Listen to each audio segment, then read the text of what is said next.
had no, I don't know what the word is, motivation really to do anything other than get high. You know what I mean? Just out shooting dope and just running around doing dumb stuff. You know, it was just horrible, man. I got to that point where I knew like that was all I was going to do. I was going to die with a needle in my arm.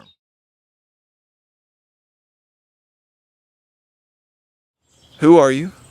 I'm Josh Hensley. Josh Hensley. How old are you, man? I just turned 35. You had to think about it. Yeah, yeah, shit's crazy. Yeah, no. Yeah, I'm gonna try my best not to cuss. No, it's fine. It is what it is. Just be you. All right. Cool. Appreciate that. Tell me how long you've got sobriety or clean right now? I pick up 11 months today, actually. Whoa, congratulations. It's pretty cool. That's a long time. Yeah, like I would never in a million years thought I would have got that. Never. Congratulations, So, man. It's pretty big. Yeah. It's a pretty big feat. Yeah, it's huge. Almost a full rotation around the sun for you, man. That's crazy. Yeah, for sure. So what was your last week like in addiction for you? Man, horrible. Horrible, man. I don't think I've ever felt as worthless and like a waste of air in my entire life. You know what I mean? Like the whole addiction, from 13 to about 30. I was right at 34, I guess. Almost. I was fixing to turn 34. No, I just turned 34. And yeah, man, that's like the lowest I've ever felt in my life. Like I didn't care if I died or. What made it so low? What made it terrible? I mean, I don't know, man. I was just out running the streets. I was homeless. I mean, I had places to stay. You know what I'm saying? But essentially, I was homeless. I was just. I feel like I've got so much talent as far as like building houses, and you know, I grew up working with my dad, and I just had no. I don't know what the word is. Motivation really to do anything other than get high. You know what I mean? Just out shooting dope and just running around doing dumb stuff. You know, it was just horrible, man. I got to that point where I knew like that was all I was going to do. I was going to die with a needle in my arm, and like Em was content with that. Yeah. Did you feel like you made that decision somewhere, like you accepted? Oh yeah. I mean, I'd come to full acceptance of that. Like, I love how you said I come to full acceptance of that, because I kind of share that in the way that there was a certain point when it just, I'm out there, I'm ripping, I'm running, I'm doing the things. Yeah.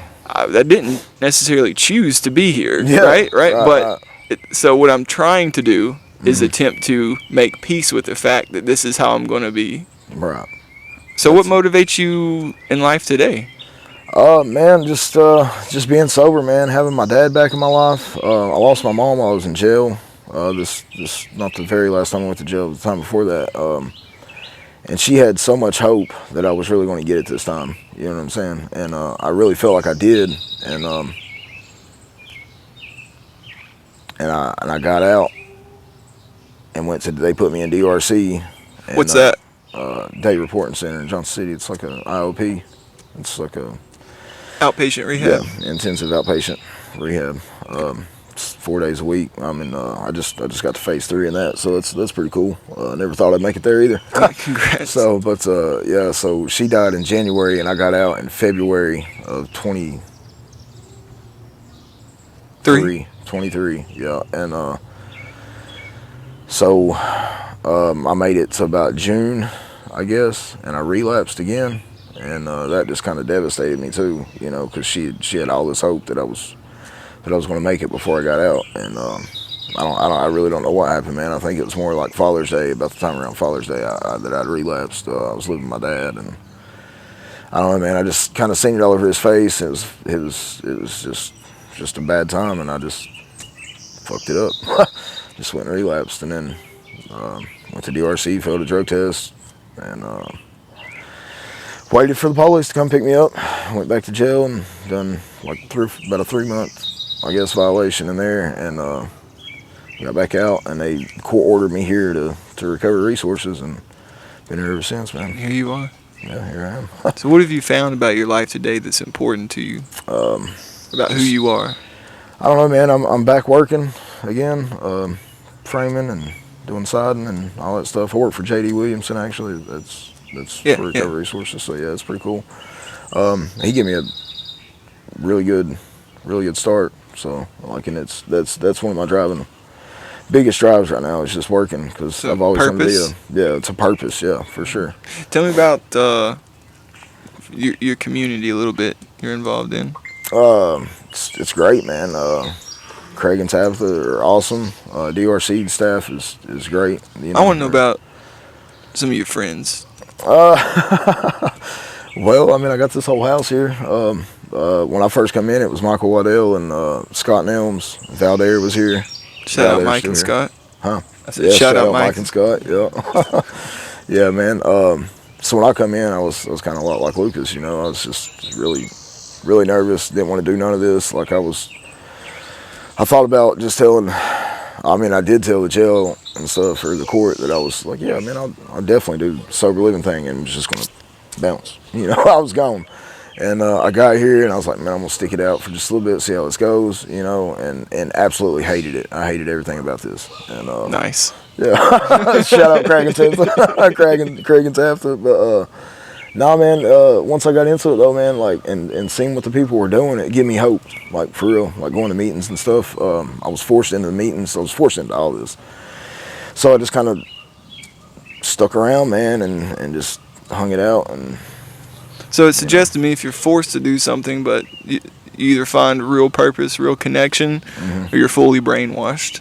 Right. Maybe both. A little bit of both, yeah. Yeah. I mean, it's kind of second nature anymore, man. But like, I really enjoy it though. Like, Yeah. I really enjoy I see this. You know, it's a great community, man. I got a really good sponsor. Shout out Jason Stout. I know it breaks anonymity, but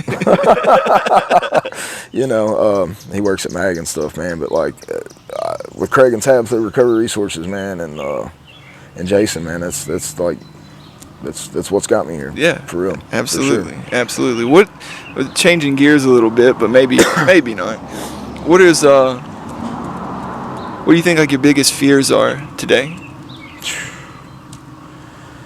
I don't know, man.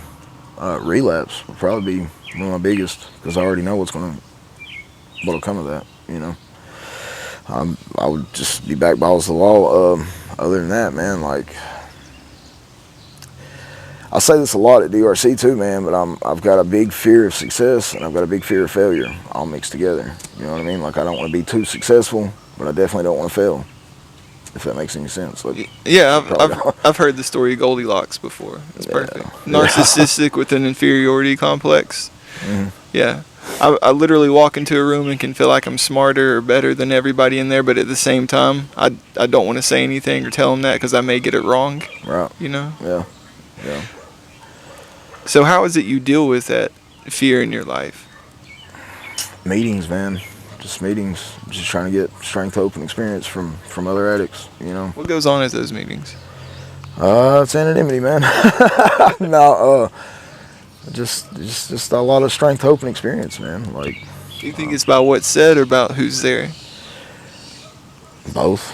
A little bit of both. You know. Mainly more of what's said. I don't really care who says it. You know. But What do you get out of the meetings? I mean, again, strength, hope, and experience. You know, like I see what other people have done, what other people are doing, so to speak. You know what I mean?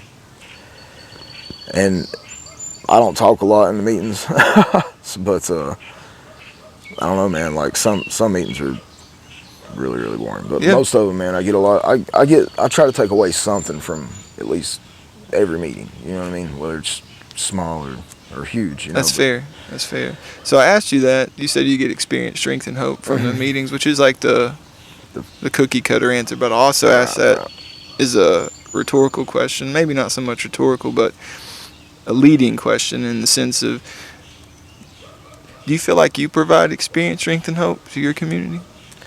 I do, man. I really do. Not so to speak at meetings, but like out in the community. Like I'm all about recovery. You know, I'm not like a whole big book thumper guy, like, you know. But if I see somebody struggling, like I try to share a little bit of my experience, you know, as to where I was at, because I was a trash can junkie. Like literally, I would pick a needle up out of the trash can and use it and sharpen it on the concrete. I didn't care, you know. So I know what it's like to be there and be that, have that sense of hopelessness and helplessness and worthlessness. You know what I mean? And that's the sickest feeling I've ever had in my life. You know, other than mom dying in jail. So, you know, but then I try to, you know, just try to take it into how I got into recovery and what it's like now. You know. Absolutely, absolutely. If Life is way better. It's way better than it ever has been since I started doing drugs. So let me ask you this then: as far as you coming in and being here for 11 months, what do you feel like would be the most beneficial for somebody that's new coming into recovery for the first time? What do you think they should have? what I think they should have. Yeah, what do you should surround them with? How should they Oh be? man, so my biggest thing was people, places, and things. You know what I'm saying? I know that's a cliche answer or whatever, but that's legitly what got me as far as I've gotten now. Like, I've tried it that same way 100 times and it just never worked. Like, it might work for a day, it might work for a week, but eventually it's just, you know. So I had to take myself out of the area that I was in and was forced into this, you know, up in Kingsport and way away from my family. But it worked, you know what I mean? And don't dwell in the past. Like, you just got to let that shit go, man. Absolutely. Like, you just that's how I've gotten to where I'm at. What are you excited for today? My entire life, really. Like, I mean, all the way around, man. Like, I'm working now. I've got 2 jobs. I'm doing the DRC thing. Like, I never in a million years thought I would do that. You know, I never thought I would get through that. I never thought I'd make it to 11 months sober. I didn't think I'd make it to 6 months sober. You know what I mean? So, I've got, like I said, I got my dad in my life now. That's a huge blessing. Because, I mean, he's loved me unconditionally, but, like, I know there's a lot of times that I've shit all over him, you know? So, and he's pretty much just done away with me. I mean, he still loved me from a distance, you know what I mean? But he didn't talk to me. He didn't, and which I didn't go around him too much either, you know. But I was too strung out, and I knew he didn't want to see that. So, you know, I just out of respect, I guess. But like, having him is that's ultimately right up there at the very top. Absolutely. So, You care if we check back in with you in a few months, see how nah, you're man, doing? I'm straight. Yeah. Love you, homie. Thank you Love for you. doing this.